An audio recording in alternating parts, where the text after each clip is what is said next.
સ્વાદિષ્ટ અને કરકરા શક્કરિયા ફ્રાય બનાવીએ। બાફેલા શક્કરિયાને આવી રીતે ગોળ સુધારી લઈશું, તેમજ તેમાં તેલ, મીઠું, મરચું અને ગરમ મસાલો એડ કરી સારી રીતે મિક્સ કરીશું।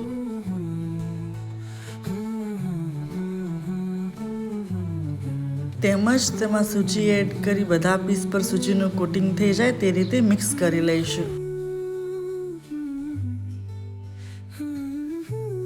હવે એક તવીમાં તેલ ગરમ કરી તૈયાર કરેલા પીસ એક એક કરીને એડ કરીશું।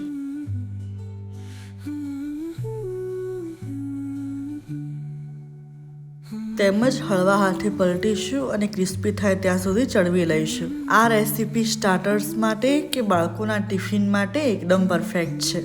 શક્કરિયા ફ્રાય કુદરતી મીઠાશ અને મસાલાના સ્વાદ સાથે હેલ્ધી નાસ્તો, બહારથી ક્રિસ્પી અને અંદરથી એકદમ નરમ।